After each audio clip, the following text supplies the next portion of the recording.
दुनिया की तमाम छोटी और बड़ी खबरों के लिए हमारे चैनल को सब्सक्राइब करना न भूलें और बेल का बटन जरूर दबाएं। दोस्तों, मैं हूं सहल कुरैशी। आज हम बात करेंगे देश में पत्रकारिता पर किस तरीके से सवाल उठते हैं। जो पत्रकार सरकार को आईना दिखाने का काम करते हैं, किस तरीके से उन्हें प्रताड़ित किया जाता है। इसकी एक मिसाल हमारे साथ में है कलीम सिद्दीकी। कलीम सिद्दीकी जो है वो अहमदाबाद में हैं, पत्रकार हैं। सरकार की कई गलत नीतियां ऐसी रही है जिसको उन्होंने उजागर किया, सरकार को आईना दिखाया। CAA NRC को लेकर जो मुहिम चली थी उसमें भी कलीम का काफ़ी योगदान था। उसके बाद जिस तरीके से CAA NRC का जो विरोध हुआ, कलीम ने जिस तरह की खबरें दिखाई, उसके बाद कलीम को प्रताड़ना का शिकार होना पड़ा। कलीम सिद्दीकी को जो है वो तड़ी पार कर दिया गया था। हालांकि गुजरात हाई कोर्ट में मामला पहुंचा, गुजरात हाई कोर्ट से जो है वो कलीम को इंसाफ मिला है। बात करेंगे हम कलीम सिद्दीकी से। कलीम, सबसे पहले तो बहुत बहुत शुक्रिया कि आपने देश लाइव को वक्त दिया बातचीत के लिए। जिस तरीके से जो मौजूदा माहौल है, जो भी सत्ता पक्ष के खिलाफ कुछ बोलता है या जो भी किसी गलत के खिलाफ खड़ा होता है, फौरन उसको दबाया जाता है, उसको कुचला जाता है, उसको प्रताड़ित किया जाता है। आपको भी तड़ीपार किया गया, हालांकि गुजरात हाई कोर्ट से आपको इंसाफ मिला। क्या कहेंगे आप? देखिए, यानी आमतौर पे इस तरह का काम जो है पहले कांग्रेस की सरकार ने भी 90s से पहले, मेरे बहुत सारे पुराने लोग जानने वाले हैं जो तड़ीपार होने के बाद मुझसे मिले और उन्होंने कहा कि हमको जो है उस समय जो है इसी तरह से तड़ीपार किया जाता था। तो ये नई प्रथा नहीं है, लेकिन ये भाजपा जो है बहुत अच्छे तरीके से यानी इस्तेमाल करना जानती है। अच्छा, अब इसमें क्या है कि भाजपा ऐसा चाहती है कि उनके खिलाफ जो है कोई भी शब्द जो है, यानी असहमति है तो घर पे बैठो चुपचाप, पब्लिकली असहमति आप जाहिर मत करो। तो सबसे यानी निशाने पे मैं जो है CAA NRC का जब आंदोलन था तो वो यानी कोई प्लानिंग नहीं थी कि भाई मुझे आंदोलन करना है। लोगों का एक सेंटीमेंट था और उस सेंटीमेंट के तहत एक इनिशिएटिव हमने लिया जिसको जो है वो बड़ा आंदोलन खड़ा हो गया। यानी अब बड़ा आंदोलन खड़ा हुआ, साथ में जो है अब पुलिस जो है, ऐसी जगह हमने आंदोलन किया सोसाइटी के अंदर जहां पे पुलिस का रोल बहुत कम हो जाता है। हालांकि कोई सड़क पर नहीं था, सोसाइटी के अंदर था, किसी को परेशानी भी नहीं हो रही किसी को कंसेंट से जो है सोसाइटी के हमने आंदोलन शुरू किया। तो वो टाइम पे पुलिस का दबाव तो था हमारे ऊपर जो है यहाँ तक कि जो पुलिस जो है हमको हर तरह से बोले तुम आंदोलन खत्म कर दो, हम तुम्हें हर तरह से सपोर्ट, प्रेशराइज किया गया था, प्रेशराइज करते। लेकिन जो है एक जो सेंटीमेंट था, और वो क्योंकि मैं भी माइनॉरिटी कम्युनिटी से आता हूँ और लड़ाई माइनॉरिटी की थी, तो माइनॉरिटी के लोग को ही लड़ना पड़ेगा, बिल्कुल, और कोई दूसरा नहीं आएगा। भले आपके साथ में आगे खड़े होंगे, जैसा कि अजीत मिल में लोग खड़े हुए, रामचंद्र गुहा आए, डॉक्टर राम पुनियानी आए, प्रोफेसर चिमन लाल आए, अशोक धावले आए, इस तरह से बहुत सारे काफी बुद्धिजीवी लोग आए थे, काफी बुद्धिजीवी। गांधी आश्रम का डेलीगेशन आया, गांधीवादियों का, फिर दलितों का भी डेलीगेशन आया, ट्राइबल्स का भी डेलीगेशन, और हर जगह से, महाराष्ट्र, सिखों से भी आया, इस तरह से और देश के अलग अलग कोने से आके उन्होंने सहमति दी। अच्छा, सरकार को यानी भाजपा को यही यानी सबसे ज्यादा जो खटक हुई कि यानी मुसलमान हो के इनके साथ हिंदू कैसे आ रहा है, हिंदू बुद्धिजीवी भाईचारा पसंद नहीं। हाँ, यानी भाजपा को यानी तुम कट्टर मुसलमान बन के जो है आंदोलन करो तो उनको चलेगा, ताकि वो ध्रुवीकरण कर सके। हिंदू या दलित तुम्हारे क्षेत्र में नहीं आना चाहिए। उनको ये अच्छा नहीं लगा कि IIM के प्रोफेसर आ रहे हैं, अहमदाबाद यूनिवर्सिटी से आ रहे हैं, पंडित दीनदयाल उपाध्याय यूनिवर्सिटी के स्टूडेंट आ रहे हैं, अहमदाबाद यूनिवर्सिटी, गुजरात यूनिवर्सिटी, हर तबके के लोग, हर तरह के लोग पढ़े लिखे। यहाँ पर जो है यानी बहुत ज्यादा उसको मॉनिटर के, इवन की गृह मंत्रालय का इंस्पेक्टर हर वक्त वहां पे हाजिर रहता था। स्टेज पर कौन आ रहा है, कौन आ रहा है, एक बात की रिपोर्ट कर रहे थे। लेकिन हम क्या कुछ गलत कर रहे भी एक इंस्पेक्टर क्या 10 इंस्पेक्टर रख लो वहां पर, हमको कोई फर्क नहीं पड़ता। तो जो लेकर और इसके अलावा जो लॉकडाउन के दौरान जिस तरीके से जो घोटाला किया था कुछ नेताओं ने मिलकर, जो प्रवासी लोग जो यहाँ पर बस रहे थे, मजदूर प्रवासी, उनको अपने अपने शहरों में भेजने के लिए भी घोटाला किया था। आपने उसको भी खबर को बड़ी प्रमुखता से दिखाया था, घोटाले को आपने खोला था। इसके अलावा गुजरात सरकार का भी एक मामला था, कुछ मजदूरों का जो संगठन का जो पैसा था कहीं और इस्तेमाल किया था, 200-250 करोड़ रुपया।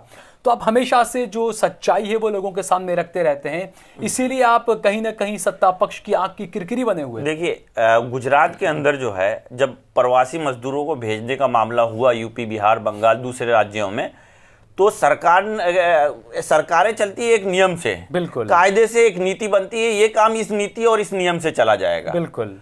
और उसके सहारे अगर जो आप उस नीति और नियम को जो है एक किनारे ठिकाने लगा के उसका पॉलिटिकल माइलेज और मॉनेटरी बेनिफिट पार्टी के नेताओं और पार्टी के कार्यकर्ताओं को देना चाहेगी सरकार, तो वो सरासर गलत है। गलत है, बिल्कुल सीधी बात हाँ है। भाई, आप जो है सिंपैथी मजदूरों के साथ, आपको सरकार की जिम्मेदारी थी कि खड़े हों कि भाई उनको, तो ये इन्होंने क्या किया, डिक्लेयर किया कि भाई यहाँ के निराला जो है डिस्ट्रिक्ट कलेक्टर थे, उन्होंने खुद ट्वीट किया कि हमारा ये प्रोसीजर है, यहाँ पर जो है आप जो ऑनलाइन रजिस्ट्रेशन कराओ, व्हाट्सएप से कराओ, टेलीफोन से कराओ, लोगों को इस तरह से यानी बताया, इस तरह गया।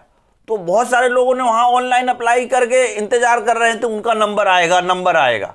लेकिन भाजपा के कार्यकर्ता नेता जो ट्रेनें बुक कर रहे थे कि भाई गए, पूरी ट्रेन लिए, और उसके बाद जो है 700 का टिकट जो था 1000 रुपए, 1200 कालाबाजारी की हाँ, टिकटों की खूब बीजेपी के नेताओं ने, और उसने पहली बात तो सरकार को पैसे ही नहीं लेना चाहिए थे। तो ये तमाम खबरें हाँ, आपने उठाई, तो मैंने जो है कि हाँ, किस तरह मेरे पास रिकॉर्ड है उसका, वीडियोग्राफी, जो पैसेंजर जा रहे थे कि भाई कितने का टिकट है, ये यानी 800 के लिए 600 का टिकट है, 700 का है तो 1000 का लिया, कहां से लिया, तो सारे लोग जो बीजेपी के नेताओं का एड्रेस बताते थे। अच्छा, कि इन्होंने हमको टिकट फला जगह से, यानी जैसे वस्त्राल में गाड़ियां लगती थी। अच्छा, मुस्लिम इलाकों में कांग्रेस को ठेका दे दिया इन्होंने। अच्छा, कांग्रेस और बीजेपी दोनों ने मिलकर ये बंधन हाँ, यानी कांग्रेस को, यानी अब वो क्या है कि मैन विपक्ष है, तो मुस्लिम एरिया में तो बीजेपी के कार्यकर्ता मिलेंगे नहीं, वो काम कर नहीं पाएंगे। अब उनको वहां के भी मजदूरों को भेजना ही था, तो इन्होंने जो है ये इसके अंदर कांग्रेस के लोगों को अपने गुनाह में शामिल खबरें जो तुमने दिखाई, तो हाँ, मैंने ये तो जो तड़ीपार का जो तुम्हारा डाउन टू अर्थ मैगजीन और जनचौक में लिखा, जिसके बाद वो के निराला के मेरा पास व्हाट्सएप मैसेज भी आया कि भाई आपके कितने आदमी हैं, कितने जो है लोगों को भेजना चाहते हैं, आप जो है दासक्रोई की जो है मामलतदार से जाके मिल लीजिए। भाई जब इस तरह से करना है तो फिर ऑनलाइन रजिस्ट्रेशन का मतलब क्या था? मेरी आपत्ति यही थी। हालांकि मुझे बहुत सारे लोगों को बिहार भेजना था, तो मैंने जो है डिस्ट्रिक्ट कलेक्टर या मामलतदार का सहारा नहीं लिया, मैं एक क्रिमिनल का सहारा लिया। बीजेपी के साथ उसका, बीजेपी और कांग्रेस के दोनों के साथ सांठगांठ थी, वो पावरफुल था, यानी ऐसा लग रहा था कि जो सारे लोगों को जो है वही भेज रहा है सारा, और भेजा उसने, करके भी दिखाया। अच्छा, जो तुम्हें पावर, यानी जो सरकार करना चाहिए तो वो नहीं किया। अच्छा, जो इसमें आपको तड़ीपार जब किया गया, उसमें जो भी वजह बताई थी आप उसमें, लेकिन हाईकोर्ट ने, हालांकि पिछले कुछ दिनों से हम तो कोर्ट पे सवाल नहीं उठाते हैं, लेकिन एक ये चलन चल चुका है और लोगों की जहनियत में ये आ चुका है कि कोर्ट में भी जो है वो फैसले अब सही से नहीं हो पाते हैं। लेकिन तुम्हें इंसाफ मिला, कोर्ट ने, जज ने उसमें जजमेंट में क्या बात कही है? मैंने सरकार को फटकार लगाई है, क्या कहा है? जब मेरे पास स्टे ऑर्डर आया, जैसे ही यानी ऑर्डर रखियाल पुलिस स्टेशन ने मुझे इन्फॉर्म किया, 2 दिन का टाइम मुझे दिया गया कि आपको 2 दिन के बाद तड़ीपार कर दिया जाएगा अहमदाबाद का। तो 2 दिन में जो है मैं अपने वकील आनंद याग्निक से मिला और सारी बातें बताया, तो उन्होंने पिटीशन एक डाली। पिटीशन जस्टिस कोगजे साहब हैं, पहली हियरिंग उनके हुई है। जस्टिस कोगजे साहब जो है पहले सरकारी वकील थे और गुलबर्ग सोसाइटी में भी सरकारी वकील थे, प्रमोट होके जज बने हुए हैं। अच्छा। तो उन्होंने जो है सुना मेरी, यानी मेरे वकील को जो है सुना, और उसमें मैंने खुद जो है एक रखियाल का इंसिडेंट था जो यानी एक क्रिमिनल था, उसको तड़ी पार किया, उसको स्टे दिया गया था, उसका जजमेंट की कॉपी लेके उसके आधार पे जो है मुझे भी जो है स्टे दिया जाए। लेकिन वो क्या है, उनको लगा कि भाई मेरी वजह से कानून व्यवस्था खराब हो सकती है। अच्छा। हाँ, तो फिर उन्होंने स्टे नहीं दिया, लेकिन नोटिस इशू किया सरकार को, पुलिस को जो है नोटिस इशू किया कि भाई, तो उसके बाद जो है फिर मेरे पास तड़ी पार होने के अलावा कोई विकल्प था नहीं। तो फिर उसके बाद जो है फिर मेरे वकील ने कहा कि भाई अब जो है हम फिर से दोबारा जो है स्टे के लिए करेंगे। तो आई एप्लीकेशन उन्होंने किया, तो फिर बाद में फिर विंटर वेकेशन हुई, फिर बाद में तो जो जजमेंट आया उसमें क्या कहा, उसमें नहीं, टिप्पणी को सरकार को फटकार लगा। फिर उपाध्याय साहब की बेंच में सुनवाई, तो उसमें पहले नोटिस इशू हुआ पुलिस को कि पुलिस इस पे जवाब दे। तो पुलिस की तरफ जवाब नहीं आया, तो मुझे स्टे दे दिया गया 1 तारीख। अच्छा, पुलिस ने जवाब ही नहीं दाखिल किया उसमें। यानी पूछा ये था कि भाई आपके मेरे खिलाफ जो उन्होंने नोटिस इशू किया था सिर्फ 188 का मामला है, जबकि पुराने को ऐसा मामला जो नोटिस जिसको शो कॉज मेरे को शो कॉज नोटिस जिसपे मैंने क्रिमिनल छवि रही ट्रायल फेस किया, तो मेरे ऊपर एक जो है केस था 188 का, जो बंद का कॉल था CA-NRC को लेके। उस दिन जो 500 लोगों के खिलाफ FIR रखियाल पुलिस स्टेशन में दर्ज हुई थी, जिसमें एक मुझे भी इन्होंने बुक किया। वो भी बुक बाद में किया, दिसंबर में नहीं, मेरा नाम जो है फरवरी में डाला, जब CA-NRC का आंदोलन अजीत मिल में चल रहा था। अच्छा। तो रखियाल पुलिस ने भी जो बहुत लेट, क्योंकि अगर मैं उसमें इन्वॉल्व था तो मुझे उस वक्त उसी वक्त कर सकते मैं कोई, यानी ऐसा नहीं है कि एक बहुत साधारण पुलिस के लोग, इलाके के लोग जब मुझे फौरन पहचान लेंगे। लेकिन इन्होंने CA-NRC के हिसाब से जो है, जो अजीत मिल का आंदोलन चल रहा था वो पुलिस तोड़ नहीं पाई, खत्म नहीं कर पाई, तो इन्होंने डराने के लिए जो रखियाल पुलिस स्टेशन में मुझे बुक किया 188, जिसमें मुझे बेल लेनी पड़ी। और उसके बाद मैंने तो नोटिस में जो है यही कहा कि भाई 188 पे जो है, और दूसरा रामोल का जिस पे जजमेंट आ चुका है एक्विटल, तो उसका कोई मतलब ही नहीं। तो एक नोटिस इशू हुआ। उसके बाद जो है बापू नगर की 2 FIR थी, जिसपे शो कॉज में मेरे को नहीं दिया था मुझे, यानी सफाई, यानी आप ट्रायल चला रहे हैं तो मुझे हर एक चीज का जस्टिफिकेशन देना पड़ेगा। आप पहले जस्टिफिकेशन ले, उसके बाद डिसीजन ले। तो पुलिस की तरफ से MA पटेल साहब ने जो 2 FIR बापू नगर की थी वो बुटलेगरों ने किया, जो मेरे ऊपर 2 FIR करे उनके ऊपर 50 से ज्यादा FIR दर्ज है, और वो एक ही दिन है। ये सवाल उठता है कि कई ऐसे क्रिमिनल छवि के लोग हैं लेकिन उनके खिलाफ कार्रवाई नहीं होती है, लेकिन जो पत्रकार हैं जो सच्चाई की बात करते हैं। इससे पहले मैं देखा था कि अहमदाबाद के एक पत्रकार थे, वे पोर्टल चलाते थे, धवल पटेल उनका नाम था। धवल पटेल, उनके खिलाफ राजद्रोह का केस उनके खिलाफ किया गया, हालांकि बाद में वो भी बरी हो गए।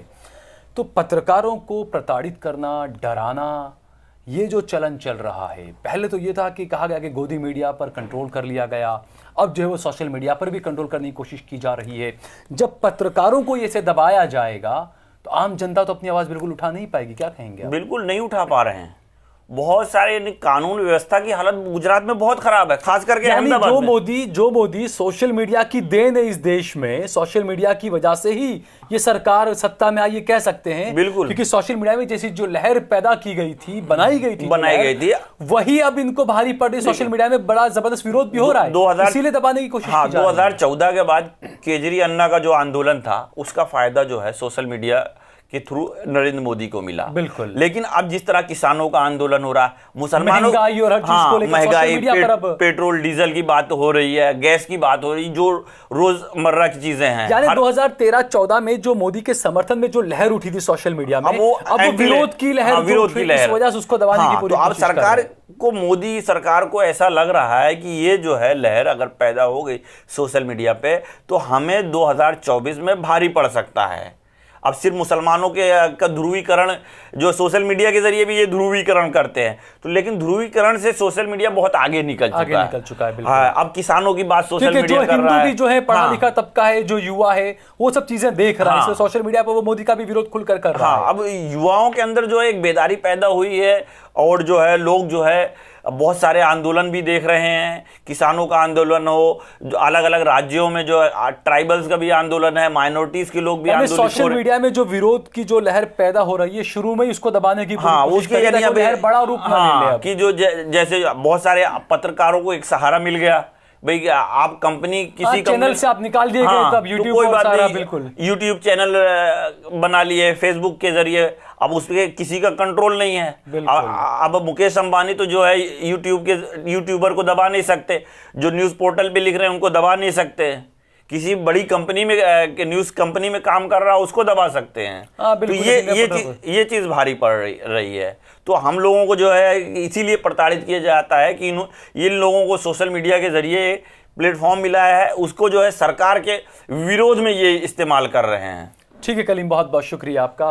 तो जिस तरीके से हमने जो बात की कलीम सिद्दीकी से, हमने बताया कि इन्हें तड़ीपार किया गया था सिर्फ कुछ सच्ची खबरें दिखाने को लेकर, और उसके बाद में जो है वो हाई कोर्ट से, गुजरात हाई कोर्ट से कलीम सिद्दीकी को इंसाफ मिला। लेकिन ये सवाल बार बार उठता है कि किस तरीके से जब इस देश में अब कोई सच्चाई के खिलाफ अड़ीखम होकर जब कोई खड़ा होता है तो किस तरीके से उसको प्रताड़ित किया जा रहा है। और जैसा हमने बताया कि जो सोशल मीडिया जिसने 2012-13 से लगातार जो मोदी की लहर बनाई थी, वही सोशल मीडिया अब मोदी विरोधी लहर पैदा कर रहा है।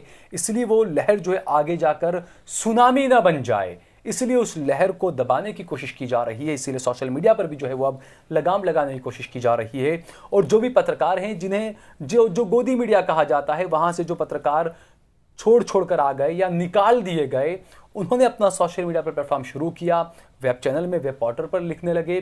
कलीम सिद्दीकी भी जो है वो वेब पोर्टल जनचौक पर लिखते हैं, इसके अलावा एक मैगजीन उस पर, उसके लिए भी काम करते हैं। तो ऐसे जो पत्रकार हैं जो सच्चाई को दिखाते हैं, उन्हें जो है वो प्रताड़ित करने की पूरी कोशिश जो है वो सरकार की तरफ से की जा रही है। अगर आपको हमारी ये वीडियो पसंद आया हो तो इस पर कमेंट करिए, इसे लाइक करिए, इसे ज़्यादा से ज़्यादा शेयर करिए।